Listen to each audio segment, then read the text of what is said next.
ভারতীয় আগ্রাসন বিরোধী আন্দোলনের সকল নেতাদেরকে জানাই আমার প্রাণঢালা অভিনন্দন, শুভেচ্ছা। আমাদের মনে অনেক কষ্ট, অনেক দুঃখ। আমি যখন ক্যালকাটা হসপিটালে চিকিৎসাধীন ছিলাম, তখন ত্রিপুরার একটা রুগী আমার ক্যালকাটা রিসার্চ সেন্টারে গেল। সে 2 দিন লাগলো তার ওইখানে যাইতে। সে বলল আমার তো প্রায় 18 ঘন্টার মতো সময় লাগছে। আমি বললাম কী জন্য 18 ঘন্টা কেন?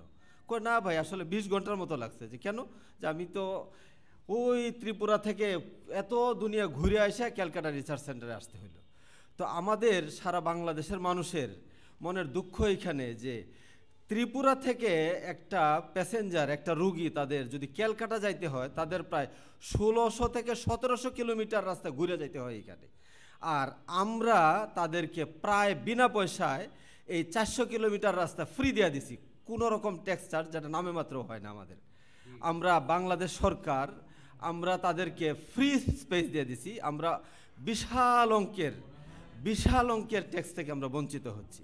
তারপরে আমাদের করিডোর ট্রান্সশিপমেন্ট, এই যে একটা অন্যায্যমূলক কাজ করা হয়েছে বিগত সরকার, ফ্যাসিস্ট সরকারের মাধ্যমে, যেটা এই জাতি সারা জীবন ভুগতে হবে।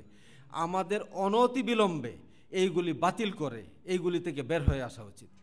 দ্বিতীয় কথা হলো, আমাদের এই যে ফেনীর এখানে 900 একর জমি ওদেরকে দেওয়া হলো শিল্পাঞ্চল হিসাবে। এখন ওরা 900 একর জমিতে ওরা কি ইন্ডাস্ট্রি করবে? এটার কে তত্ত্বাবধান করবে? এখানে কি ওরা রয়ের অফিস বসাবে? এখানে কি ওরা রয়ের ট্রেনিং সেন্টার বসাবে? না কি ইন্ডাস্ট্রি করবে? তারপরে চিটাং পোর্টের এখানে ওদেরকে দেওয়া হলো 110 একর, যেটা আমরা কিছুদিন আগেই জানতে পারলাম। কিন্তু আমাদের সরকার, বিগত সরকার জিয়াউর রহমানের সময় নেপাল থেকে, ভুটান থেকে বিদ্যুৎ আনার ব্যাপারে চুক্তির চিন্তাভাবনা করছিলেন। তখন নেপাল এবং ভুটানের মতো দেশকে ভারত নাকি তাদের হুমকি মনে করতেছে।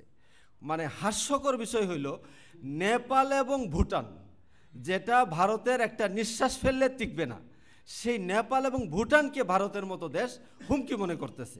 আশ্চর্য। আমাদের দুঃখ যে বিগত ফ্যাসিস্ট সরকার এই চুক্তিগুলি করে গেছে এবং আমাদেরকে এই সুবিধা থেকে বঞ্চিত রাখছে। নেপাল এবং ভুটান হয়েছে ল্যান্ডলক কান্ট্রি, ল্যান্ডলক, ওদের কোনো সমুদ্র বন্দর নাই। আমরা ওদের থেকে আমাদের বন্দর সুবিধা দিয়ে বিশাল অঙ্কের ইনকাম করতে পারি, আমাদের রাজস্ব বৃদ্ধি করতে পারি। কিন্তু আমাদের বিগত সরকার এইগুলি অনুমোদন দেয় নাই, এগুলি করে নাই। আমাদের বিগত সরকার এইগুলির ব্যাপারে কোনো চিন্তাই করে নাই, এগুলির ব্যাপারে কোনো রকম প্রস্তাবই উত্থাপন করে নাই। আমাদের নদীগুলির মাধ্যমে আমরা বঞ্চিত হচ্ছি, নদীর পানি থেকে। আমরা আশা করি আমাদের এই আন্দোলনের মাধ্যমে আমরা আন্তর্জাতিক আদালতে, বিদেশে বিভিন্নভাবে বৈদেশিক আন্তর্জাতিক আদালতের মাধ্যমে আমরা এর থেকে সহযোগিতা নিয়ে আমরা এর সঠিক সুবিচার পাবো ইনশাল্লাহ। আসসালামু আলাইকুম।